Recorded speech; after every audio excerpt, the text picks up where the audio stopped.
personne souple a-t-elle une meilleure résistance physique? Donc pour moi, une personne souple, c'est pas forcément quelqu'un qui le sent. Quelqu'un qui est trop souple, c'est pas mieux que quelqu'un qui est trop raide.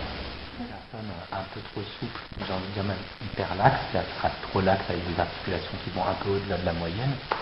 Oui, ça va avoir un effet pervers, c'est que sur le long terme, ça va favoriser l'arthrose en fait. Donc l'usure des cartilages osseux, articulaires.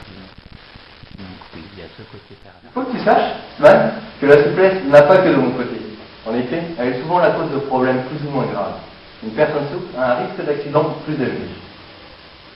En effet, les ligaments ne se remettent pas toujours en place et l'articulation reste donc instable. Chez les gymnastes, il leur arrive souvent des problèmes de rupture de ligaments croisés ou de tendons. Il existe aussi d'autres problèmes articulaires.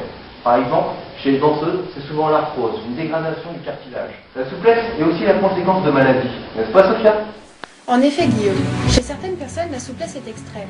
Elle est due à une hyperlaxité des tissus et peut être un avantage quand elle est contrôlée. Cependant, elle peut aussi avoir des conséquences graves. C'est le cas des personnes atteintes de la maladie de Marfan. Alors, le syndrome de Marfan, c'est une atteinte génétique, transmissible, qui atteint les muscles et les tendons, puisque c'est un défaut de fabrication de la fibrilline, qui est une matière qui entre en ligne de compte pour que les muscles et les tendons soient rigides, normaux, on va dire. La souplesse est également la conséquence de maladies. C'est le cas du syndrome de Marfan, qui est une maladie génétique provoquant une hyperlaxité des membres. En effet, le tissu conjonctif est altéré, ce qui donne aux muscles une plus grande mobilité. Cependant, la souplesse des personnes atteintes reste problématique et est souvent dure à maîtriser, ce qui leur provoque de nombreuses maladies.